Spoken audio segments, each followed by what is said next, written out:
Thanks for checking out my video on the fastest way possible to set up your Teachable online school. So I'm guessing now that you've gone through the options for where you're going to publish your online course. You might have published on Udemy or Skillshare, but then you're also looking to self-host your own courses on your own platform, even if it's owned by someone else. But you want it to be on a platform where you've got control over, say, getting student details, changing around parts of the course, not having discounts on the pricing, be able to have full control over the look, feel, pricing, and content that's offered to your students. Then you've come across Teachable. And so what I'm going to show you is the absolute quickest way to get started. So let's jump right in.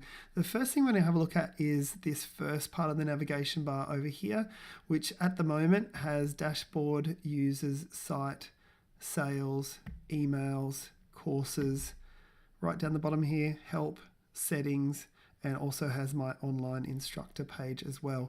I'll quickly tell you what they're for. Dashboard is all about stats, so there's nothing that we need to jump in there for setting up. Users is for when you've got students coming in. Site is what we are going to be editing. Sales you won't have yet, you don't need that. Emails you won't need. We are going to look at courses, and we are going to look at the settings page down below here. We don't need to change this one because that was set up when you were setting up your school. So the main three is going to be the site, courses, and settings. So that kind of narrows down your choices of what you've got to do. First thing we'll go into is site. So we've got the theme one that will start at the top. So there's a little sub menu that pops out. We've got theme, and this is where you can update the logo that shows up the top. The favicon is what shows up the top in the tab. So if you look across tabs, when you open them all up, you'll notice that there's a little thing called a favicon. So that can be either the logo for the school, or it can just be a generic icon here. So you can look around and find some free icons out there. You can also look at sites like the Noun Project, and there's another one called, I think it's called Lingo as well, that you could look for logos if you're looking for something cheap or relatively low cost. So you can just upload these here. I could replace those and re-upload different ones here. Site logo, I just did mine in Canva. Now across to page background, you're going to need something quite wide across, and in terms of what they call the aspect ratio, we've got it here.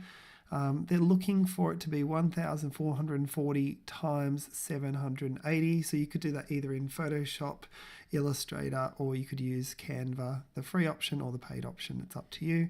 Now, homepage background dark overlay sounds really intense, but if you do have a lighter photo, they're going to have some white text on top. So I can click this and I can darken the photo so that that white text will show up, and you don't end up with that kind of crossover on the top of pages where you've got the image but you can't quite read the text. So once you've updated these kind of 4 sections here, you click on save.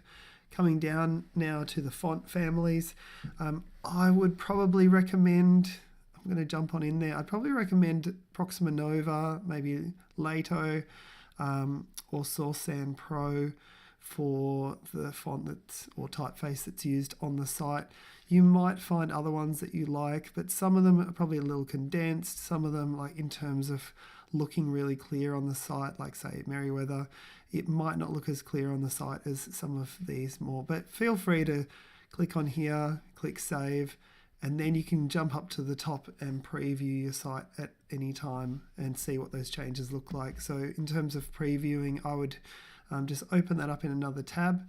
I'd save this, refresh that other previewed tab, and that'll show you what the changes look like. Now, in terms of colors, we've got all the colors showing here. So you can click through some presets here if you'd like to just like do it super quickly. Otherwise, you can look at sites like Coolers or Color Lovers to find some color combinations that work. That's if you don't just have a natural eye for color. So make sure you're saving these as you go through. They're not super strict in terms of I could kind of change it all and then just click save, save, save. But that's just a good thing to remember, to be clicking save on the way through. Now, next one down is domains. So you would have started off with a .teachable.com domain name here. If you wanted to change that around and change it to, say, a shorter one or more meaningful, then you can click New Domain and just type in yourword.teachable.com. Then you click Check Domain and it'll come up and say Verified, which is good to know that no one else has it. And so that can be your starting domain name, and I think on the basic plan, that's your only option. If you move up to having your own custom domain name, then I've got another video that shows how to set that up, but you're pretty much just pointing your traffic across to here and setting up this record across on your domain hosting. So once that's set up and that connection is fine, then you'll be able to click on check domain here. It'll say verified and you'll be set up and ready to go. On mine, when I set it up through Namecheap, one thing to remember is that I did have to put in the www over on this side for it to work. I tried it with just the straight name without that on there and it didn't work for me. So if you're trying around having some issues, then try that out as well. Next one we're going to, don't need to save anything on there just at the moment, is the navigation. They've got some pretty set options for navigation, but if you want to add in additional links, which can be either links through to pages on your site or could be links out to things like social media or other websites, you can do that as well. I don't have any links in the footer, but you can add those in with things like privacy policy, terms and conditions as well. Now, categories get set up when you're doing your course, but you can edit those once you've already added them in the course. So when you're creating a new course, you'll assign it a name for a category, and then you can come back over to this page and you can add in a description and say whether it's visible or not. So that's where you do that as well. So you just save them here for navigation. Now, bios, similar to what I was saying before, when you're setting up a course, when you're creating one, these will get auto-created, but if you need to update them later, you just click on this edit button and you are ready to go. You can add in additional ones from here as well. We'll go down to pages. This is if you want to add in additional pages. So you can see here that there's been some additional ones added. You just click on New Page. That's where you can add that in. Now, in terms of commenting, this is just if any comments have been made. Same with blog, custom text, code, snippets, Power Editor. All those different things are probably not what you need straight off the bat. So we're going to leave all of those in terms of the site. So we're going site. We've gone through everything here. Some of those we don't need to do. We go right down the bottom to settings. Click on settings. Right, so first thing we're going to start with is the general settings, which is the name of the school. The homepage heading doesn't have to be the same as the name of the school, so it could be some kind of like call to action or main brand statement showing up the top there. And then we've got the homepage description. So in my case, I just put in this BR here, this little bit of code, just like that. Which will just mean that it has a line break down to the next one. Same with this one down to here. I also added in this link out so that word sponsors actually people, when they click on it, it goes across to the How It Works page. And I've put in an emoji as well. They all work, which is good. Now the email can be set up through your domain name provider. The email from name will show up when we're sending emails out to clients. You can add sign up reCAPTCHA, and you can also prevent people from cancelling their payment plans. So just click save if you've changed any of those details. You also need to put in your mailing address for tax reporting compliance. So I've put my mailing address in there, save that. Lectures, I've just selected autoplay so that when someone is, say, just watching and they might be semi-passively watching and it just kind of autoplays through the next, which is handy. A few settings around authors. You can set up affiliates here. You can enable comment attachments and multi-thread responses. So there's a little bit that you can do here. The main part probably on this page, apart from up the top, is that if you want to add in a blog, you just put in the blog name, subtitle and about section and save those as you go. And then you can take your school offline or delete it from here, but you wouldn't want to be doing that seeing as though you're just getting this set up.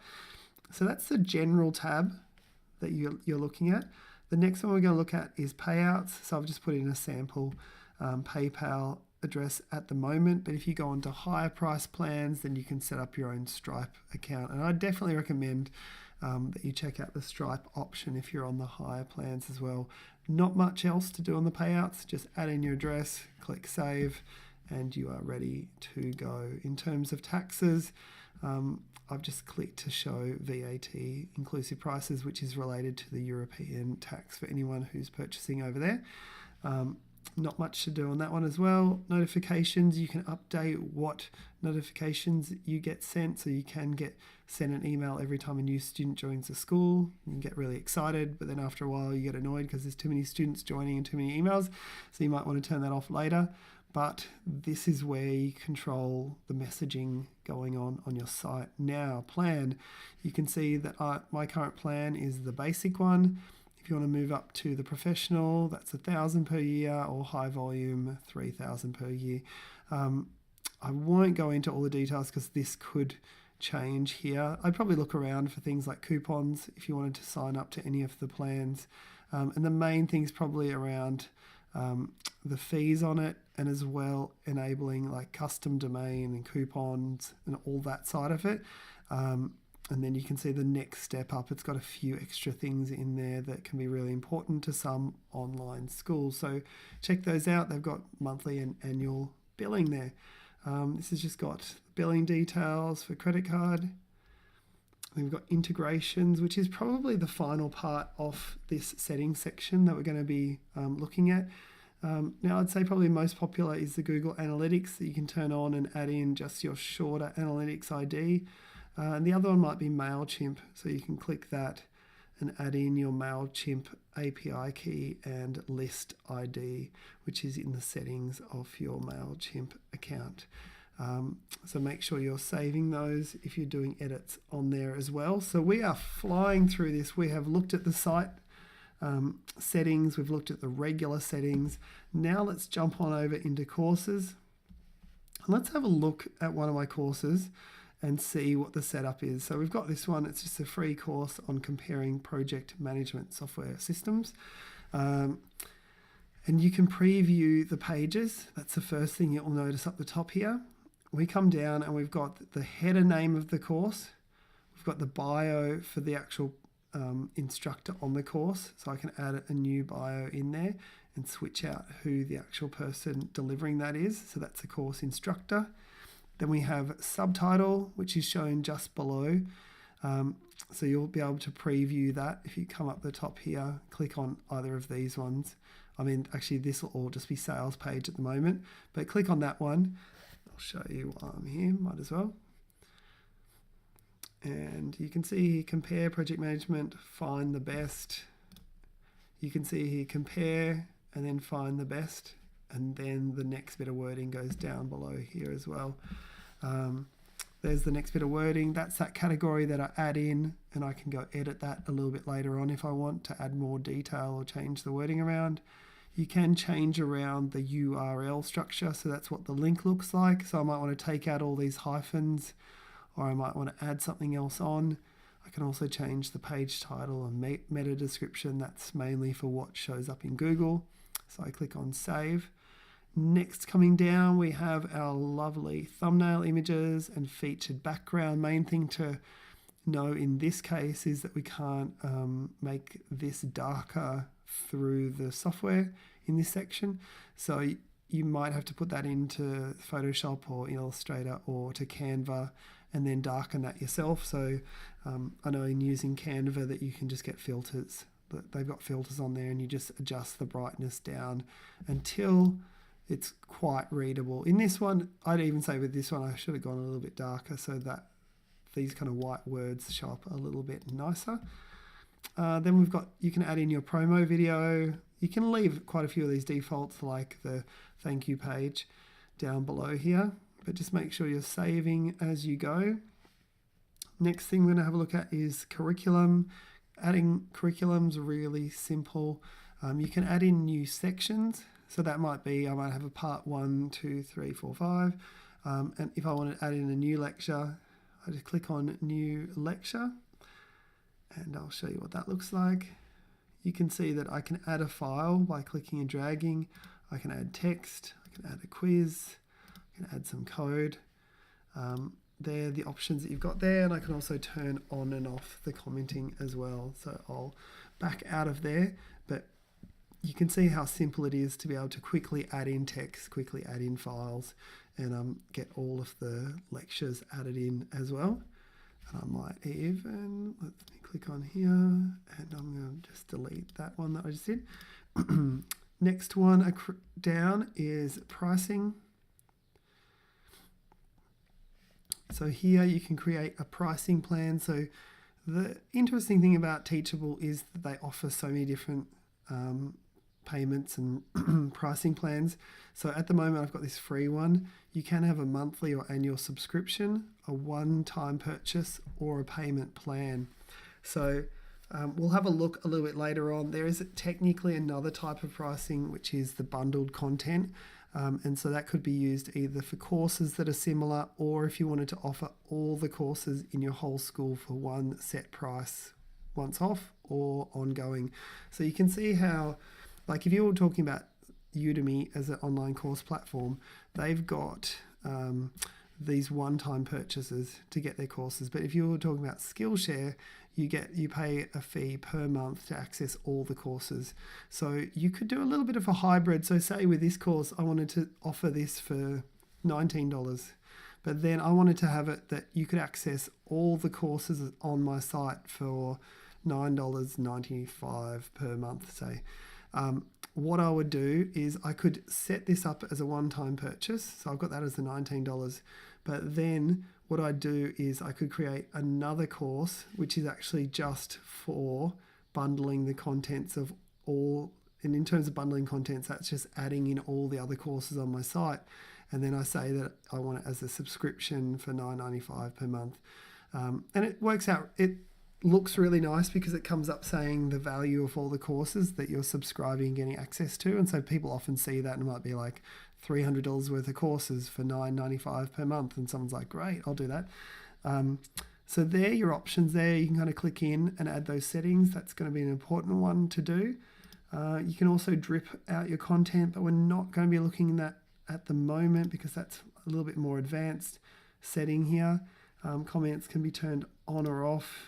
In terms of coupons, you might want it to be that you create coupons to maybe give out on websites, or if you end up having affiliates on your course, so people who go out and promote your course for you, it might be good for them if they're getting a percentage, say they were getting 20% as an affiliate payment for anyone they send to your course. You might want to create a coupon so that when they offer it to their audience, that their audience also gets 20% off. So you end up getting 60%, but then their audience gets 20% off, and the promoter or the influencer or the affiliate, they get 20% on the way through as well. So that's a way that you could use coupons. There's probably a whole lot of different ways that you could do it. It could be friends, family that want to check out your course, but you don't want them to have to pay for it. So you create a, depending on who you send it to, a free or paid coupon or like a percentage off as well. So we can check out the students in here. We can also bundle contents together. So that's where you can add the course to another bundle, which is great. We also have reports and certificates, which are available on the higher priced plans. So when you're ready to go, you can come back up to this information page and you can click publish and publish your course, and it will show up in your school, and it will look a bit like this with the instructor details, class curriculum, and this default frequently asked questions, and a getting started button down below. So if you've followed along and you've kept up with this super fast rundown, and I'm just going to quickly show you what different courses look like. Here we go. So you can see here that I've got ones that haven't been published, and then I've got ones that have been published like this, and ones that haven't been published showing up in the grey here. So you can see here that it is relatively quick to be able to go through those main settings, which was site, then settings, and then adding your course. So it could be something that in one day you go through and you set up the domain name, perhaps you set up an email, you connect it all up with your Teachable school, and then you can set up that site, settings, courses, and you're ready to go.